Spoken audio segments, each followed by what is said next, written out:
Well, thank you. This has been such an action-packed day and have learned so much from all of the different presentations and fireside chats that have come before us. I'm really excited to be talking with Marissa and Neha today. My name's Abbey Karel, VP of Business Development at Bounteous. We're a global digital consulting agency where we focus on technology and marketing and really bringing those two worlds together. I think a lot of us can say when we entered this industry, you can tell how long it's been for me since I have note cards. Um, it's been a while, and so those two used to be very separate silos. And so seeing this group here today, really bringing these two worlds together, has been very exciting. And so to hear from these women today talk about what they have done with 7-Eleven is extremely inspiring. So we focus a little bit in this conversation about Gen Z and how we're focusing on that industry. And as we go through the fireside chat today, we really want to invite everybody to join in on the conversation with us. There's going to be a lot of questions that we're going to be asking here, and that we had about 4 hours of conversation, really going through a lot of information on the site. So we do invite you to join in on that conversation with us. But I'll let you both introduce yourselves before we get into those questions. Okay. Hey, everyone. I'm Marissa Jarratt. I lead marketing, comms, and sustainability at 7-Eleven.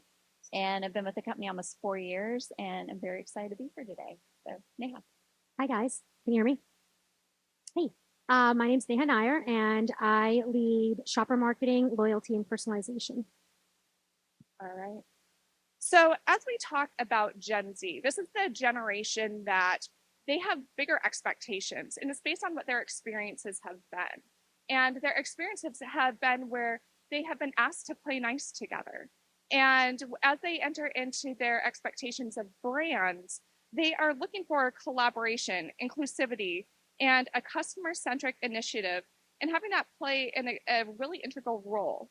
Has 7-Eleven embraced customer centricity to differentiate itself in the market? And in what ways does this approach differ than the traditional product-centric strategies?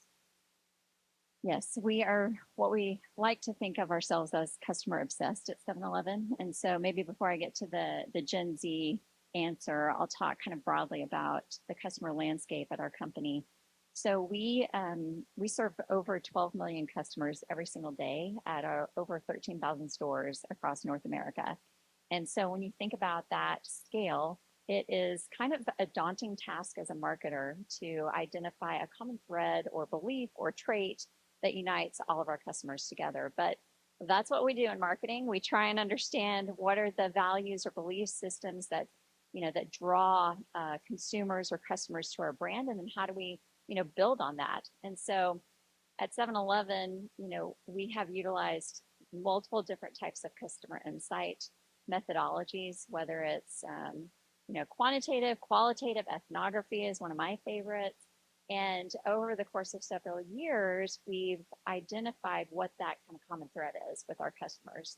And it's this idea that they believe that they are self-made. So this concept of being self-made. And what that actually means is that our customers are on a journey to become the best version of themselves. They're trying to make their own way in life. They are working hard. They're trying to work smarter and not harder, but they are working really hard. And they look to 7-Eleven as a solution that can help them to get to where they're going. So we're really clear that we are a part of how we help them get on with their day. The language that we use to describe that role in their lives is we're the ingenious accomplice.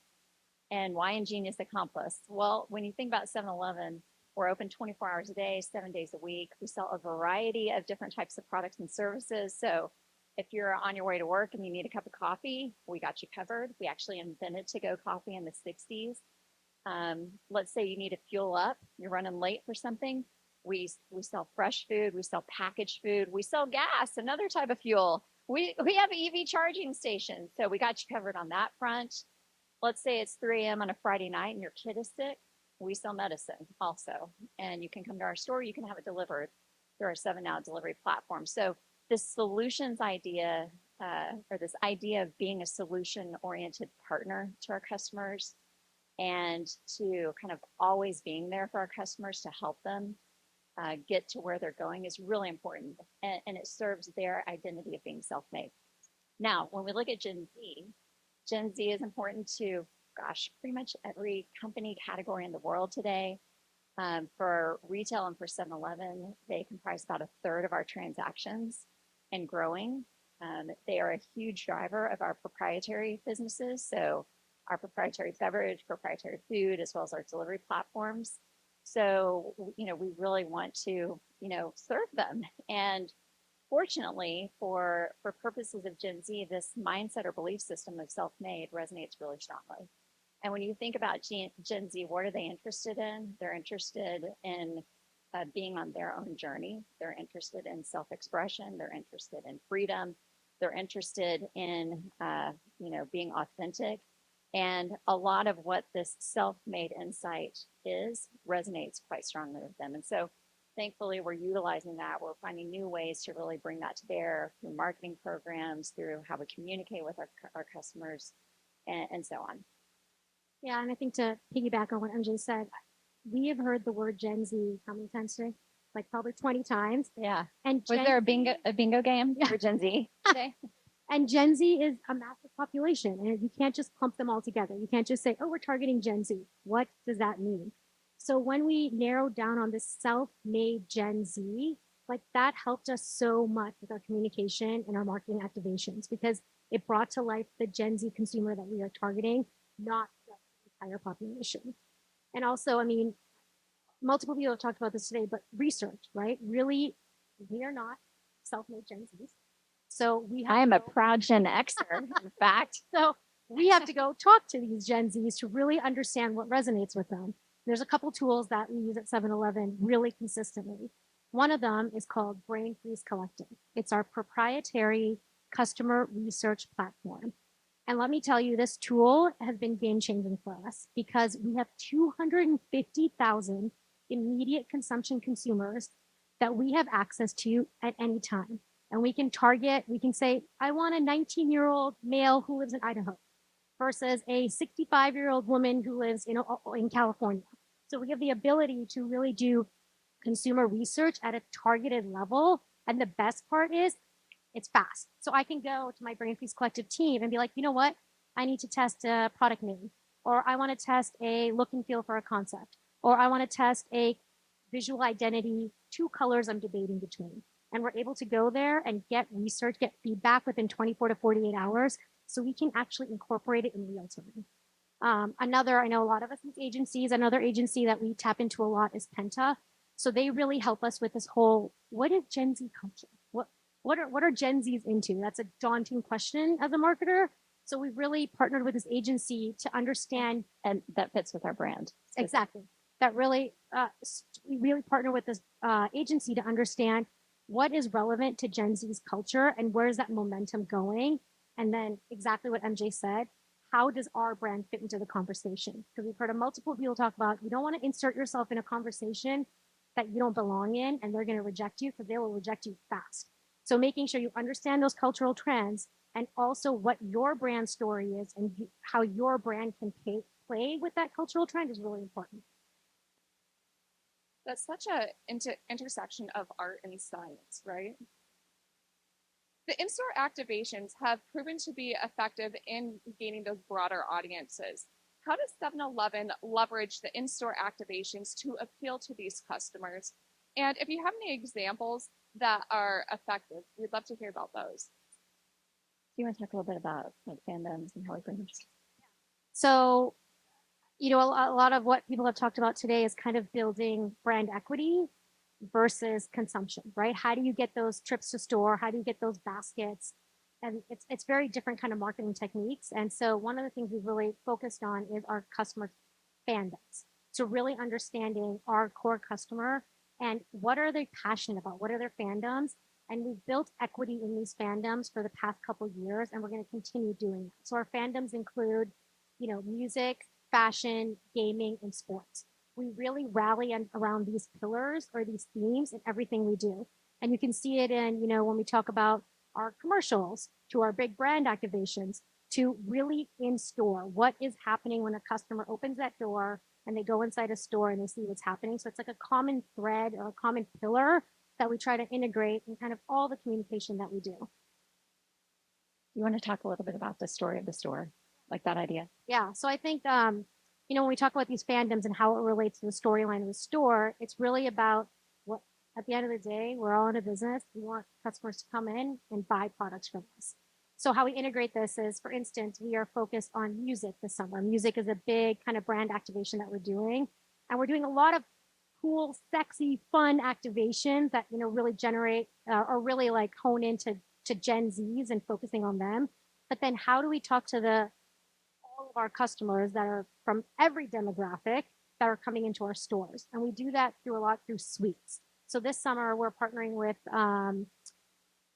two brands called not two brands, but two partners, Lyrical Lemonade and King Ice. And they are specialized in the hip hop world. So we're really celebrating the 50th anniversary of hip hop. And we're driving that in store with our sweets. So we're telling customers, if you buy participating products, you're basically get entries into a sweeps, and these sweeps are prizes that everyone would like prizes like, hey, do you want to be an extra in a music video? If you wouldn't want to be an extra in a music video, right? That's pretty cool. They may not want me, but yeah. 18-year-old will like that, a 65-year-old will like that. So we're trying to do things in store that not only resonate with Gen Zs but also our core customers as well. Yeah, I want to build on that for a sec, because I heard the previous panel kind of touch on the debate or discussion or argument in today's marketing world between brand and performance marketing. And I feel like that we as marketers need to blow up that language. Like it's not fit for purpose anymore. We need to be building brands that drive the business. Every marketing that we do needs to be building your brand and driving the business. Like period, full stop. You may have tactical differences by channel or by execution or by activation approach, but we as marketers have that responsibility to the business. We can't drive the business at the expense of the brand, and you can't build the brand at the expense of the business. So it has to do both. And I think as we approach marketing in store in particular, we're looking for ways to bring what we're doing outside of the store that is going to drive awareness and consideration, build brand reputation and equity, and basically create demand, customer demand, consumer demand for our products and services, that by the time they get to the store, we want to convert that demand. But we don't focus only on the transaction. And I think that's where potentially a lot of companies fall short is once you cross that threshold into a store, it's not just about making a sale. It's not just about a transaction. It's also about an experience that will bring that customer back many, many times. And so this experiential value, in addition to transactional value, which we deliver through engaging, themes or stories in the store, through sweepstakes, through access to exclusive types of experiences. Those are additional ways that we build relationship with our customers, that we ensure that the brand is being built in a way that's going to drive the business as well, not only in the short term, but in the long term. And I think just to build is, we link everything, all that stuff to our loyalty program.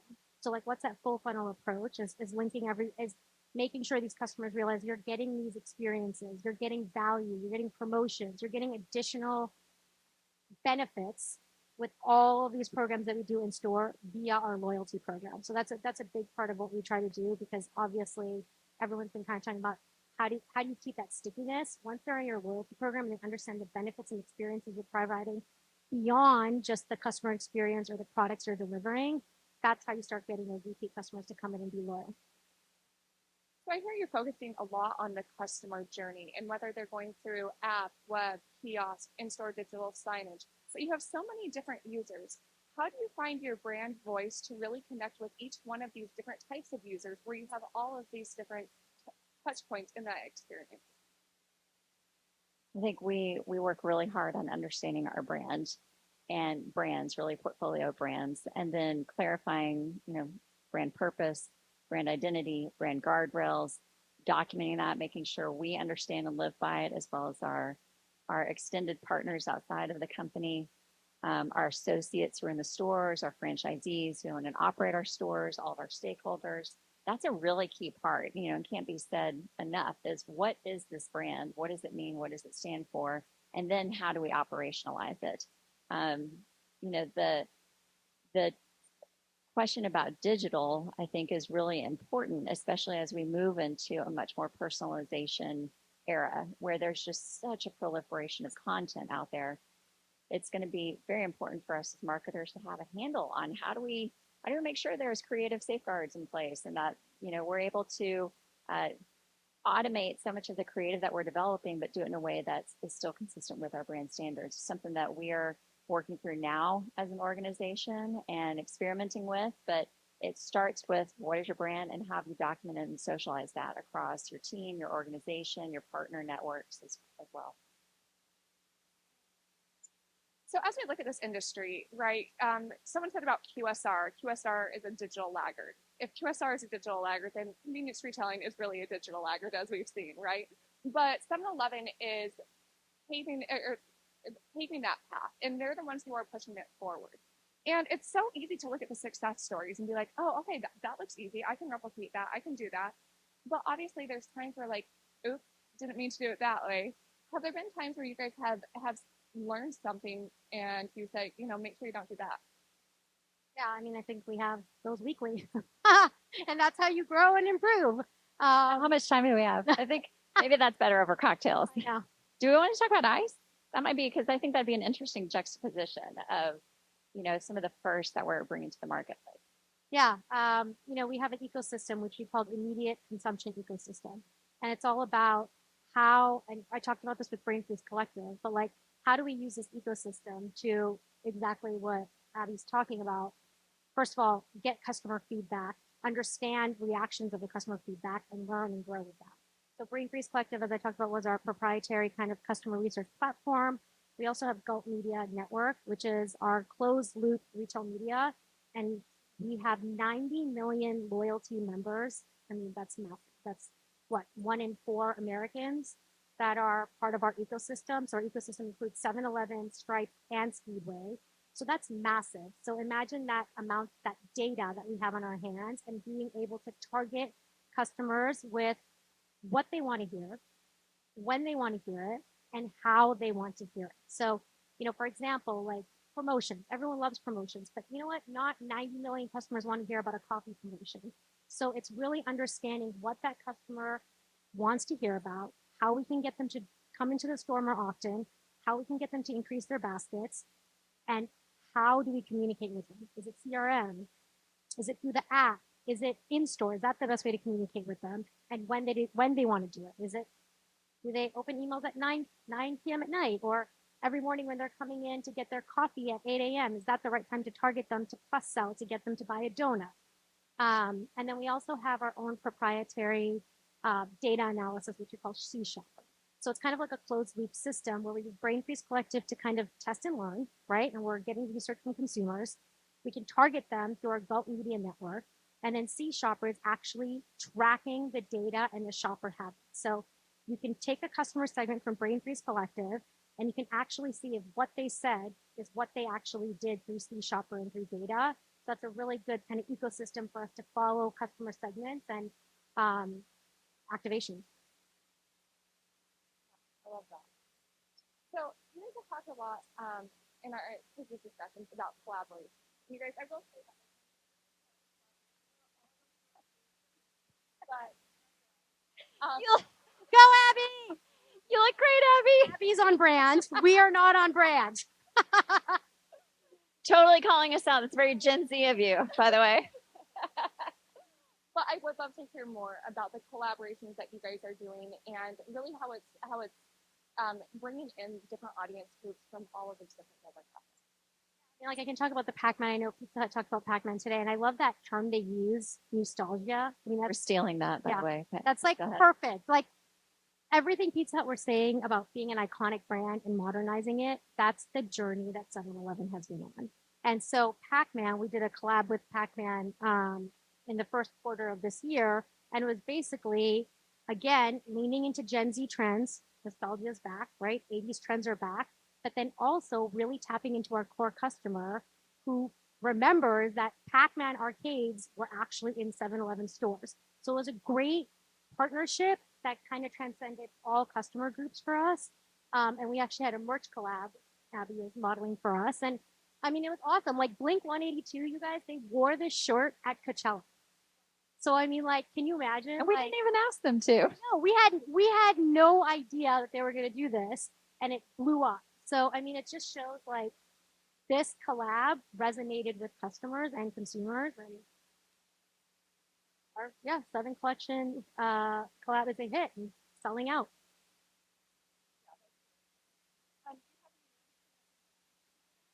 Yeah, I mean, I also want to talk about vendor collaborations a little bit. So obviously, we have our own proprietary products at 7-Eleven, but we are a convenience store of vendor brands.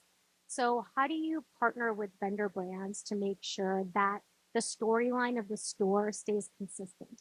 I think one of the things we struggled with is that brands have their own initiatives and their own agendas. And when you try to get everyone's messaging into a store, it's overwhelming for a customer, right? A customer can't come in and understand what's happening when every brand has their own kind of storyline that they're telling. So these fandoms that I was talking about, music, fashion, gaming, and sports, really allowed us to focus on these pillars. And vendor brands, we were so fortunate to like work with amazing vendors. They leaned into this. So, we were like, hey, this is what we're going to focus on. And they were like, that's exactly what we want to focus on. That targets the Gen Z consumer. We're in. So we've done some really cool collabs. Like last year, we focused a lot in fashion and we partnered with Reese's, Dunkaroos, and Fanta.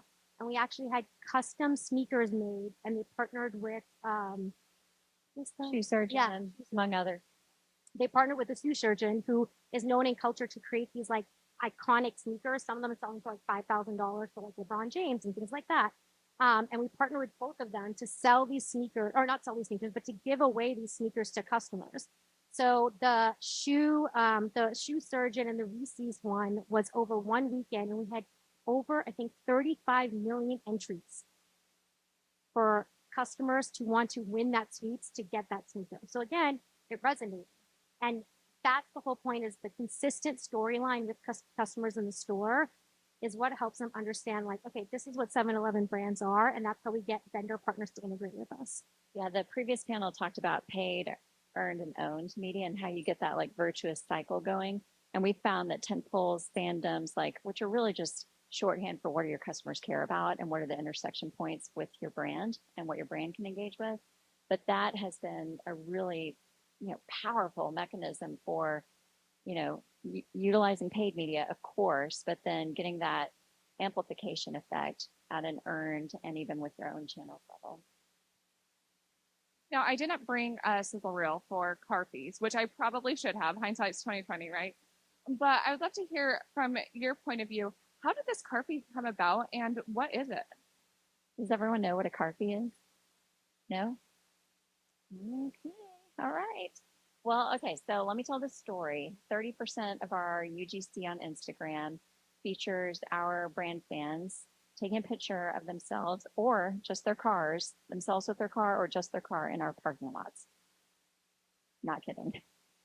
And this is a great example of using social listening or even just observation to understand your customer, their connection with the brand, and then contemplate, well, how do we leverage this? What can we do with this? So a car fee is a car selfie. That's what it is. Now you know.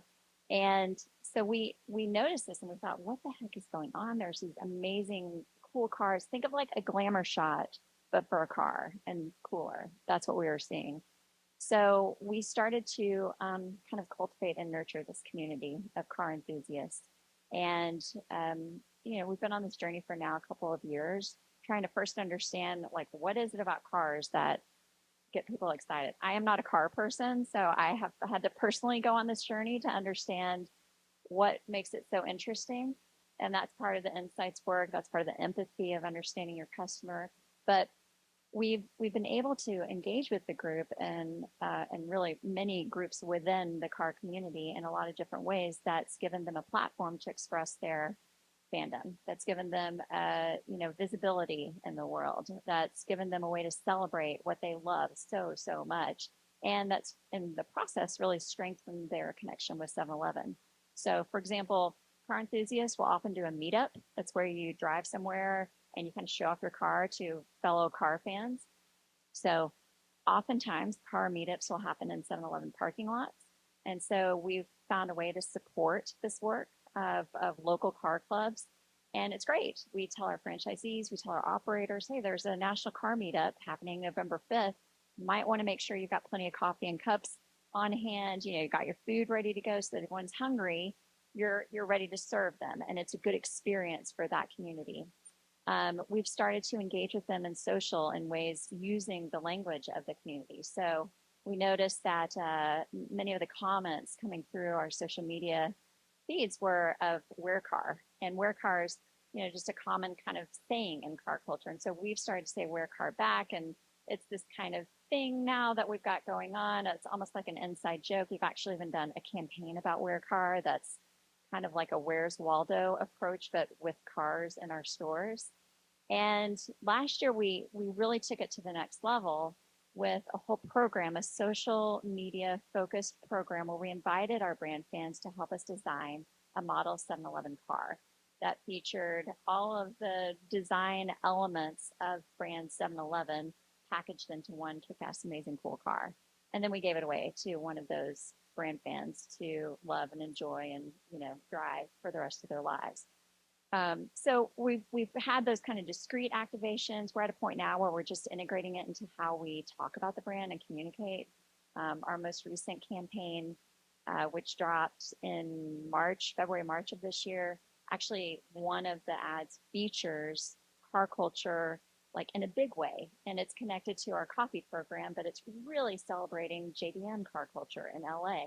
So that is another way that we're signaling to that community, that fandom, that we understand you and we like love you and we want to celebrate you. So I think that's maybe kind of a lot more information than you wanted about car fees, but that's the story of really like going deep on something that your customer cares about and figure out how to leverage your brand to, you know, create a stronger engagement, stronger relationship with them. I love seeing how with a traditional brand, you've really made it an ecosystem of you not just talking to the customers, but them talking back to you. And it's really incredible what you have done with this brand, both of you, and seeing that, you know, even my 13-year-old thinks that 7-Eleven is the most relevant brand in his life, you know. And so you guys have done a tremendous job. Now we have about 3 minutes left. And so I'd like to open it up to the rest of the floor to ask some questions to Marissa and Neha. Yes. Yes, actually, I just had a conversation about this 2 days ago. Do you want to explain what the Hess truck is, or do you want me to? Well, let's see if I'm getting it right. Are you talking about the fuel truck? Okay. Yeah, the collectible. Yeah, okay, right. So Hess is a brand of stores that Speedway acquired, I don't know how many years ago, but they're part of the Speedway family. And Speedway has done this too. And I think several other stores in the Speedway family had done this as well. But they had created and manufactured little replica fuel trucks that delivered fuel to their stores. And they've become quite a collectible in the community for, you know, Hess as well as for Speedway. And so we're actually working right now on those, but also I think how do branded licensed merchandise, I'll leave it at that, come to life in new ways, particularly in cars in our stores. And so the fuel trucks are going to be one way. I think sports cars and race cars are another area that we're looking at. And you'll see it come to life both in the store as well as in a more limited edition capacity on 7 Collection. So thanks for asking that. I have to make a plug. Does anyone know what 7 Collection is? Okay, I would encourage everyone to visit 7collection.com. It's our branded e-commerce site, and you can get things like Pac-Man and 7-Eleven merch and Wear Car. Like, we all get paid on commission, so. As the Pizza Hut team said, we'll take your money. But encourage you guys to go visit that. It's an awesome site, and it really shows our fandoms coming to life through merch. Thank you. Thanks.